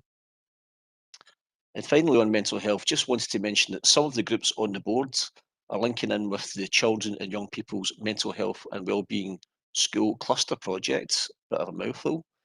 And within Motherwell, that's specifically around the DL and Braithurst clusters. And why that's quite important is they're providing additional services to young people and families, particularly with regard to improving and promoting positive mental health. The project is providing a real opportunity for young people and families needing some extra support, and with direct delivery coming from the local voluntary organisations in Motherwell. So great to see that the schools in Motherwell have been involved in the pilot project, and that's going to get rolled out now across 24 clusters in North Lanarkshire. But a lot of very impressive learnings come from the Motherwell-based groups already.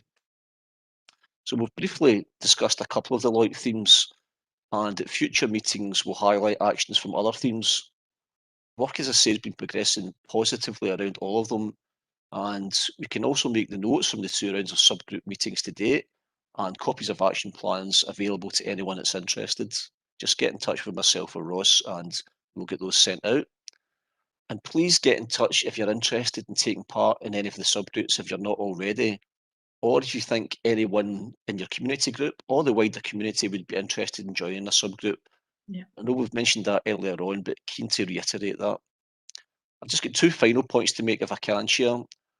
We'll also produce an annual report at the end of the financial year in March to highlight progress to date in all community boards, particularly Motherwell, as part of the Community Planning Partnership's legal responsibilities to Scottish Government. North Lanarkshire Partnership's our community planning partnership and involves council, health boards and police amongst the statutory partners, with the work of the boards and the partnership absolutely driven by local community boards, which I think Motherwell has done pretty well for the past 18 months of the board's existence. And finally, just to highlight that the Motherwell LOIP is now available on the council's website, and we'll include the link within tonight's meeting, within the minutes of tonight's meeting, sorry. So that's me, Chair. Happy to take any questions or queries. That's brilliant, Peter. Thank you. Any questions for Peter? Margaret? Hi, Peter. When you're talking about the mental health for the, especially the young ones and the young teenagers, I know this is a chronic problem right across Lanarkshire. Some of the kids that we were talking to last Saturday, especially between the 14 and 16-year-olds, they're saying that they've got nowhere to go. From when they finish school, especially like clubs, and they were asking why aren't there no youth clubs available to them, let's say on a Friday night. There's one over down in the Keir Hardy Centre at Hollytown, and it's absolutely heaving with kids, and it's a fantastic setup, and there's nothing in our local area, and parents don't want to have to send their kids out with their own area because, one, they can't afford it, and they don't want their kids having to go on their own or even in a small group, especially in the winter, to out with their own area, for safety reasons. And we want to know, why is there nothing within our own area for our kids that would also help establish good links with their own peer groups, but also helps with their mental health issues? Margaret, that's an interesting point. Motherwell's the only area, I think it's the only area that we don't have either a Friday or a Saturday night project due to problems with venues. Other areas like the one you mentioned in Holytown at Keir Hardy, they do have those. And it's something that our CLD youth work colleagues are aware of, are looking to try and address. But we want to try and help young people with that through the board. And yet that was one of the main ideas that came up from young people, a lack of facilities, a lack of places to go. There are youth groups that we run as a council, that voluntary sector groups run, that the churches run superbly as well. And maybe one of the things we need to get a bit better at is being smarter about making sure young people know about all of these projects, because there is actually quite a lot in Motherwell. Not to say that it's serving everyone's needs, but I think there's a case there for bringing people together to address where we're at just now, map out what's happening, identify gaps. But certainly something on a Friday or Saturday night is a big issue with young people, because we don't have that in Motherwell. Absolutely. Colleagues did look at Ravenscraig and try to get something set up in there, but space wasn't available. I don't know you're on the call, and it's maybe something we can get a chat about. Put something in the chat about a Friday night group that she had running, Margaret, so I don't know if it's worthwhile linking in with Dawn directly. Yeah, absolutely.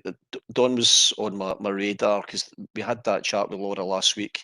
And Dawn, if it's something you think that certainly you could host, if there was a demand there, CLD colleagues certainly have a youth diversionary budget which might help get people along, but certainly we can pick that up if that's okay. Yeah, Yeah, happy it's to do getting that. something in our local area so that the kids don't have, you know, miles to go, they're not outlaying money, because a lot of the families in the area don't have the cash. The parents don't have the money. A lot of them are single parents, but the kids are teenagers. They want to have somewhere to go on a Friday night or a Saturday night, you know, just like any other teenager. Yeah, it's something we could run. We at Fir Park, because we own the Astro facility, we wouldn't, so we don't have any pitch hire or facility hire. So that would help us to keep it free at, you know, at source to young people to get them along. Obviously, it's not the easiest place necessarily to get to, but if we can work around that, then it's certainly something we would be keen to explore. We want to help that, to make the club something like that. We're looking at getting a porta cabin as a community hub as well. So I'll just say one other thing on it. Yeah, I think the travel issue shouldn't be an issue if we can get people bussed in. It works successfully elsewhere. Okay, not every young person wants to come out the area, as you're pointing out, Margaret, but I think there's definitely an opportunity there to utilise what Motherwell FC have got there. Yeah, brilliant. I'm going to bring Catherine in. Just you've had your hand up, Catherine. Thanks very much for raising the issue for young people. I want to draw attention to the issue of lack of access to affordable sporting facilities. It was highlighted by Judy Murray on the TV this last week. Basic tennis facilities haven't been upgraded, for example, across Scotland. I wondered whether that type of facility would be available or as a potential to be considered in the locality. For example, in the Crawford Street area, there's Duchess Park, and they've done fantastic work for the younger children with the play park area. I know there's a Friends organisation who've worked with the council to enable that to happen. And I also know there's issues in that park to do with excess water in the grass, and whether that's something that could be, you know, examples like that park, whether there could be not only facilities for the teenagers, but also for the adults, for example, that they could actually have intergenerational opportunities in the different parks, Strathclyde as well, and across the board, perhaps look at what the intergenerational opportunities are, whether it's roller skating or tennis or bowling. And I think, yeah, and I think, you know, we could spend all night probably, Catherine, coming up with you know, solutions to this and some of the ideas that we could introduce. I think what we are is we're all in agreement, yeah, that something needs to be introduced, and right now there's a gap there. So I certainly think the subgroups are the way forward. Catherine, I know you're going to have a think about joining environmental subgroup. It might be useful that you consider the community engagement one, and Margaret, you too, because I certainly think just having more of a range of different ideas and thoughts on how we address these issues would be really useful. So it might be useful just to link up afterwards, if that's okay, and we can just explore some ideas further. Fiona, you had your hand up. You're on mute. I'm just going to be really quick. Margaret, I know. We know we're on the same page that facilities in Motherwell don't always translate to the ability for people from Muir Hill to go to them. And we have been trying to work on something for that age group for ages. Our problem is we'd love it to be a Friday night or a Saturday. The problem is availability of premises, and if there is premises, the cost of them. Because as you know, the community centre, the cost to do something on a Saturday is totally prohibitive, unfortunately. One thing that we're hoping to work on in the new year is to do something in partnership with the Duke of Edinburgh kids, especially at Brannock High, to see if they would like to develop some kind of youth group or hangout space or something like that, and we would look at working in partnership with them to bankroll it. But failing that, Dawn, is there maybe an opportunity for us to work in partnership with you then, because we have got a wee bit of budget for transport? Is there something that we could work together with Dawn then to get kids who want to go to the activities at Fir Park bus down? I don't know, that's maybe something to think about. No, I'd be delighted to look into that. If you want to just give me a call or drop me an email, we can see what we can get. It can't be about cost, because at some point that'll become a barrier if we rely on grants or funding. So we need to work together to make it happen. Absolutely.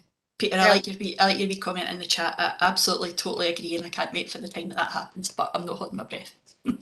But in the meantime, if we could maybe through the subgroup structure look at those issues you've raised, Fiona, and Catherine as well, I think that's really important. I know Ross has done a lot of work down at the park you're talking about, Catherine, Duchess Park, and is well aware of the flood issues amongst other things. He helped put that skate park that's in there just now, so there's a good start there. What we need to build on is that the facilities we have. We've put some other facilities around Motherwell, but yeah, let's find out what we can do longer term. And I can see that Councillor McGowan and Margaret, you do have your hand up. If it's something that's bringing more ideas to the fore, can I ask you, but we maybe look at it in a separate forum. But if it's a new relevant point and it's quick, then I'll bring you in. Margaret, you put your hand up first. Is it something different you would want to raise? You're on mute.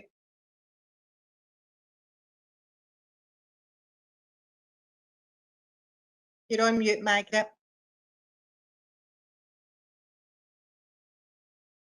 That better? That's you, yeah. It was just for Fiona, if we could all link in with Dawn and see what we could do, and we can see if we've any budget or see what costs are, because you know we don't get any budget as such. Yep, we'll schedule it in for the new year. Yeah, sounds like a plan. Good. Sounds like a plan. Thanks, Margaret. Councillor McGowan. Two things very briefly. Transport could be helped by the free bus passes that young people are getting up to the age of 22. So I know buses don't always go the way that people, the routes aren't there perhaps, and that needs to be developed. But that is one way of young people being allowed to travel across North Lanarkshire free with a free bus pass. The second point I was going to make is that the council are offering a free gym membership to young people from 11 to 15, and I wondered if Ross knew what the uptake. I think that is a fantastic innovation, and I hope that's been taken up and maybe advertise that to young people, because that also promotes health and fitness as well as meeting up with people the same age. Thank you. Two good points. I don't know if this is still the case, but I know that there was no buses running after 6 o'clock up to Newt Hill. That's still an issue then. Yeah. Okay, are we all right to move on? And it sounds like actually there's some really good conversations that can happen afterwards, particularly with Dawn. So thanks for that offer, Dawn. Okay, so the last standing agenda item is just round about the partner updates. So I'm going to just take them in order. So I'm looking for maybe Jim, if you can give us a very brief update, and then we'll bring in Des from Fire and Rescue. No problem, Chair. I'll give you a brief, quick update of how we went the last sort of quarter. Start sort of a positive note. We had an Operation Moonbeam. Maybe some of you are not aware, but it's a sort of tri-service approach with us, the fire service and the council, and it all stems around sort of Guy Fawkes night. That was really successful over this period. I'm aware there was a few incidents with fire across Lanarkshire. However, not as many as have been in the last few years, and also there's still some issues around North Motherwell regarding the bonfire around there. So we are aware of that, and we still can improve. But overall, that was really successful with these work together to decrease the antisocial behaviour around that. So that's a good point there. I'll just move on to probably something not so good. Domestic housebreakings, sort of sheds and garages, is up slightly in Motherwell area. We're aware of this, and we have had some good results recently of catching those responsible when we've returned some of the stolen property. However, they're still slightly higher than we want to be. So just to bear that in mind, we'll keep an eye on that with our action plans.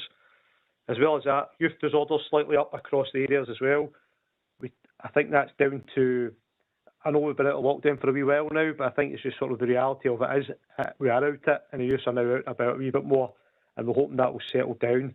We are putting a few things in place to discourage that, with plainclothes patrols, anti-disorder and extra resources into areas to try and discourage the youth from hanging about, and also other stuff that we've talked about tonight will assist that with Friday night and Saturday night projects. We're hoping that will help that as well.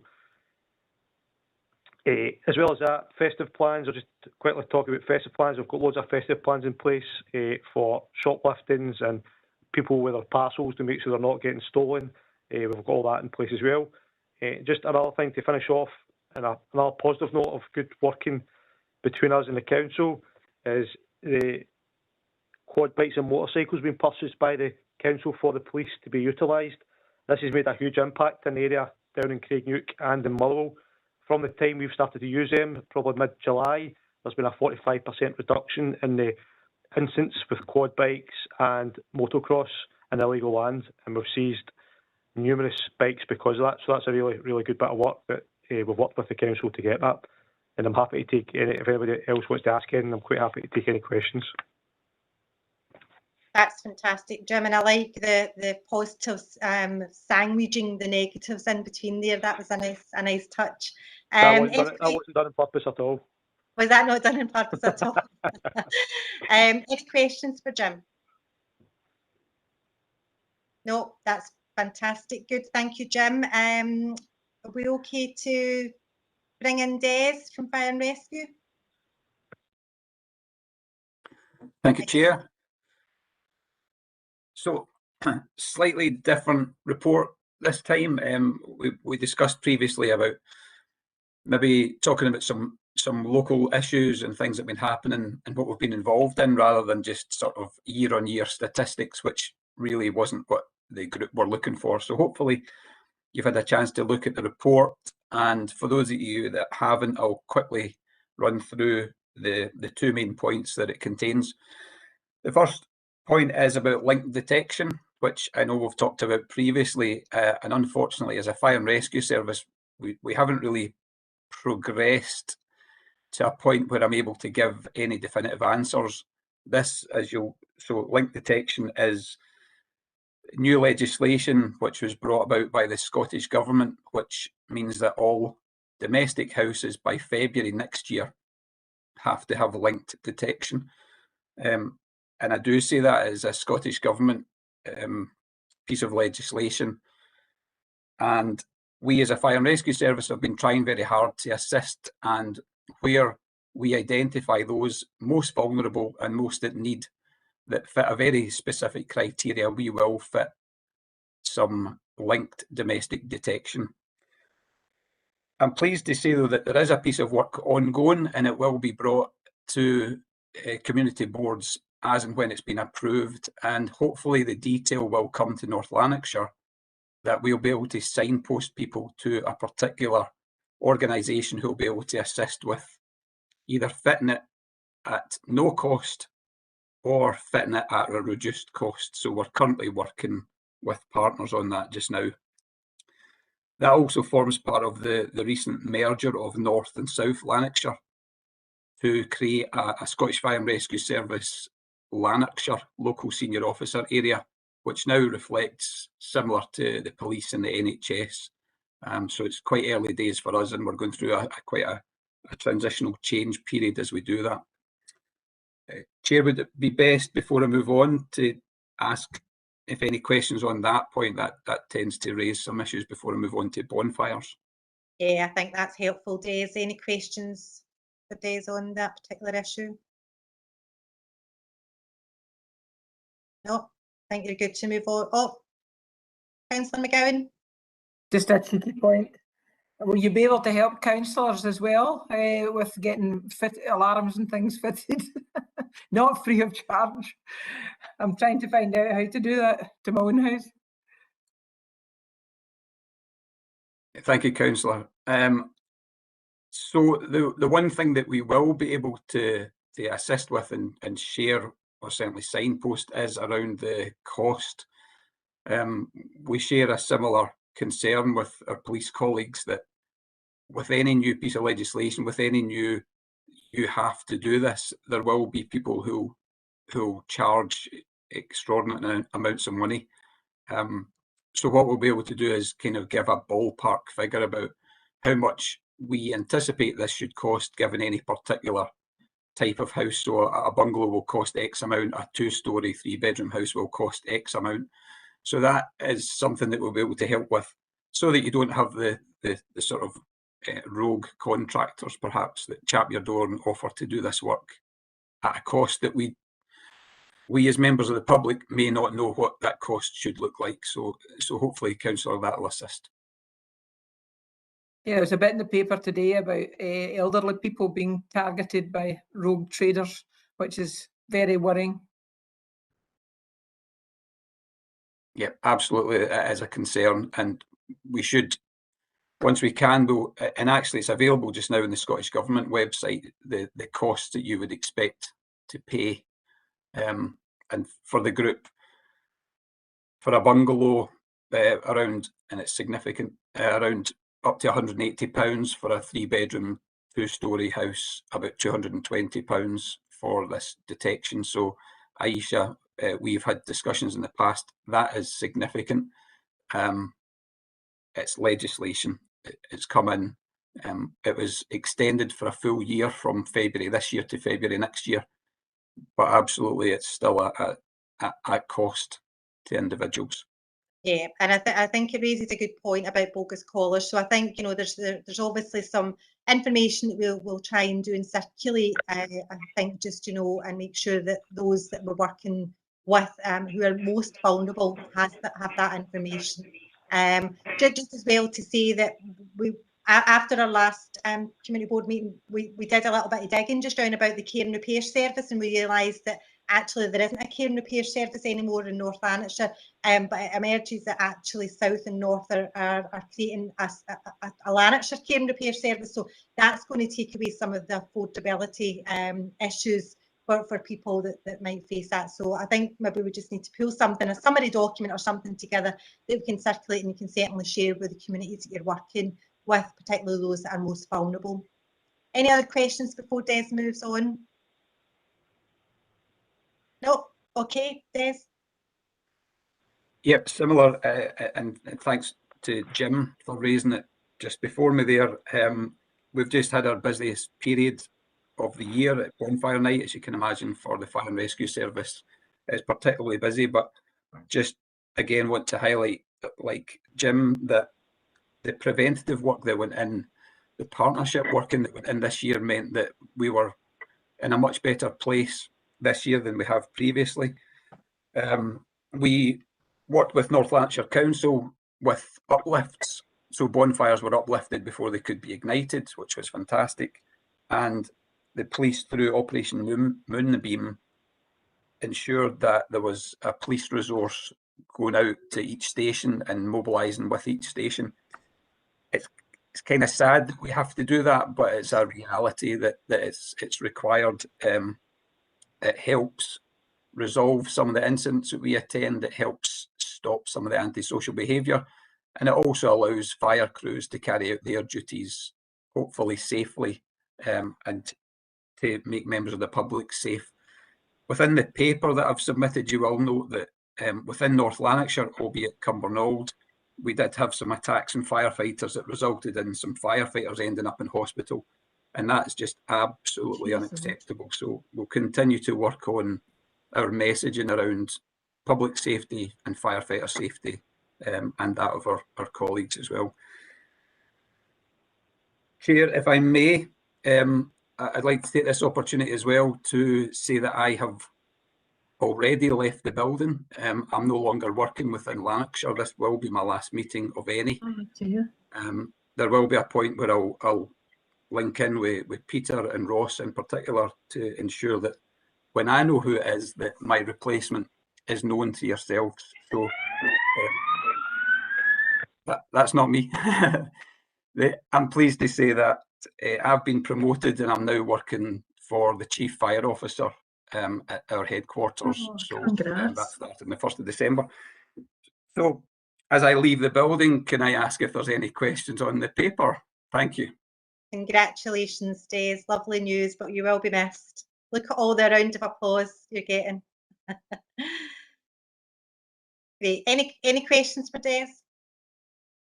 I think, Chair, anyone leaving the board, it's only subject to our formal approval, and if we don't grant that formal approval, I'm not sure that they're allowed to leave. It's checking the terms of reference. Might need to revisit those. No. You might not be going anywhere, Des. Well done, Deb. You'll be very much missed.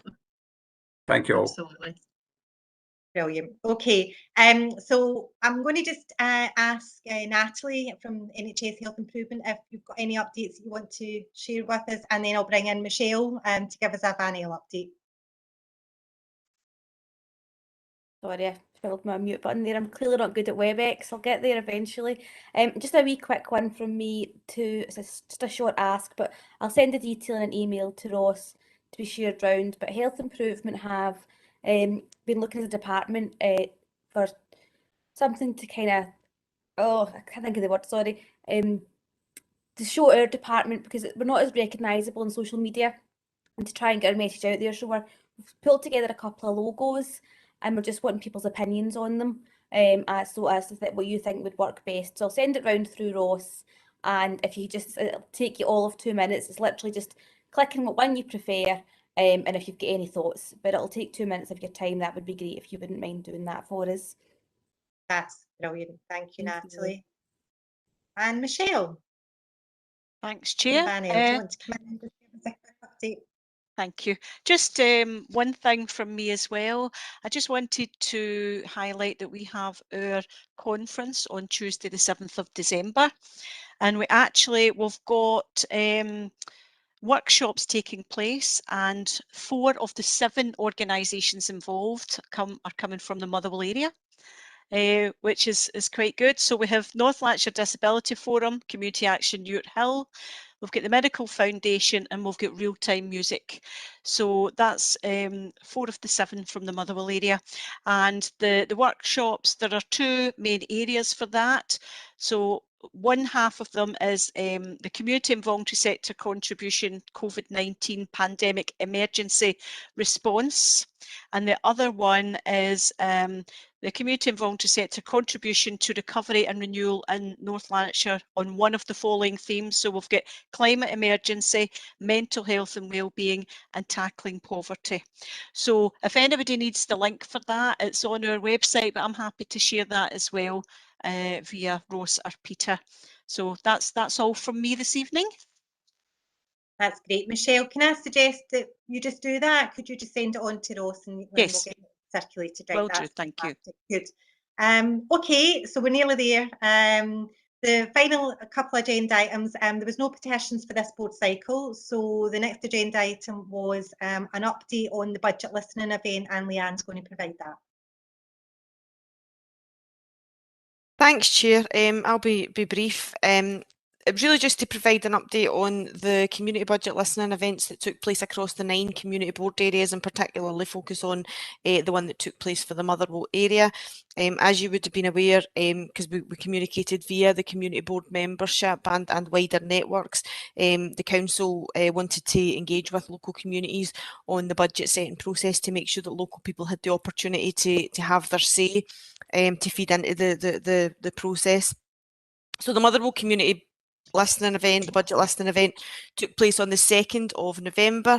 There were 16 participants in that session. The session did provide participants with an overview of the council's budget setting process, information regarding how the budget is made up and where the budget comes from. Participants then undertook a discussion regarding what are the most important issues or services to them. They also looked at how the council can work better with local communities and support community action, community-led activity, and what types of services that people felt the council might be able to provide either less of or completely cease. So I know that an overview of the discussion points and feedback has been circulated with the board papers, so I'm certainly not going to go into them in any great detail unless anybody's got anything in particular they would want to raise. I suppose I would just emphasise, however, that these sessions across the 9 board areas were part of wider engagement around the budget setting, so it was right and you know, for us to do something that went through the community boards, because they are our key conduit for engaging with communities. So there was a session in the across the 9 community board areas, so 9 in total for each of the community boards. But there was then some targeted activity with young people. There was 68 young people participated in targeted sessions with them.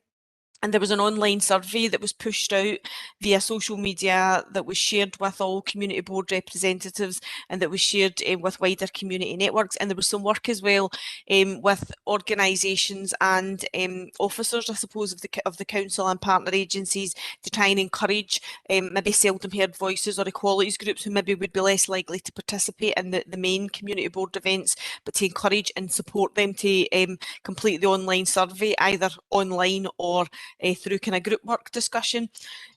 So there was quite a lot of activity. In terms of the community board sessions, as I said, there was 16 participants in the Motherwell area, but there was 119 people participated across all of the community board areas. And I know that some people had come to us and said, well, I can't make it for my area, but can I come to another area? And that was absolutely fine. The survey, we had, I think I said this, we had 467 individuals completed the survey online. So what happens next is that we've kind of pulled all that information from across all of the activity into a report that will be fed through the council's corporate management team over the next kind of week, and then from there that will be fed to the elected members in advance of the budget setting. So they'll be briefed on the feedback that came out of that as part of their kind of wider briefing to inform the discussion that they take around the budget setting. So that'll happen early next year. So that's all I really had to say. It was just to provide you an update that it had happened, that there was other activity had taken place, and that the kind of key feedback from the Motherwell session in particular had been circulated. And I would be happy to take any comments or questions. Thanks, Chair. Thanks, Leanne. Any questions or comments for Leanne? No. Okay, so we're on the last agenda item, any other business. So does anyone have any other competent business they want to raise? Peter, you've got your hand up. Thanks, Chair. Very briefly, Pam mentioned earlier the work's been carried out around Motherwell train station, and as part of that work, the council and ScotRail have accrued some community benefits. And early in the year, we set up a community benefits proposal forum, and 5 groups attached to the board applied. The contractor's just been awarded, I think Pam mentioned earlier, to Balfour Beatty, and the contractor's keen to meet up with the 5 groups to discuss how we can take this forward. So amongst the groups here are the Health and Wellness Sub, DL St Andrew's Church and Ute Hill Community Council.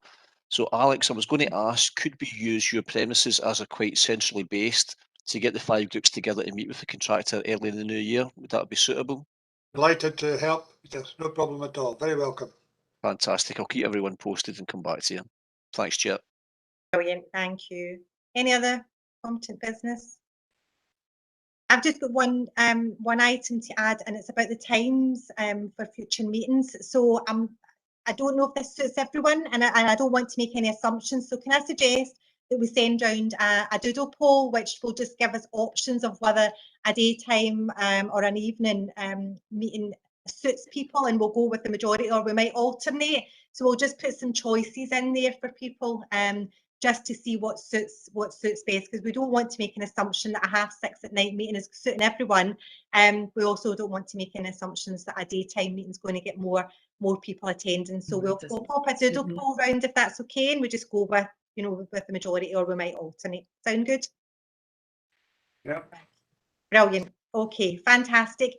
Well, that's us. Can I just jump in, Chair, and say I've got no idea how to do a doodle poll in case. So just saying, Aisha, I'm not sure either how to do it or if I can do a doodle. I think, Ross, you're deliberately breaking up there so that you don't have to learn how to do a doodle poll. Peter, I'm sure somebody between you and your colleagues can. Health and Wellness Sub experts in doodle polls, as I know. Ross, there are others in our team that have done them as well, I'm sure. So I'm sure somebody will be able to help us. Right. Fantastic. I knew somebody would step in and to get me off the hook from trying to navigate around a doodle poll. Okay, well that's us. Thanks very much. We managed to just, I think, 3 minutes over, so that's not too bad. Let me just wish everyone a fantastic festive season, and we will see you all in 2022. Thank you. Okay. Thanks, Chair. Thanks, Ian. Bye. Bye, everyone. Thank you. Bye. Cheers, thank you. Bye. Thanks. Welcome, Chair. Bye. Great meeting.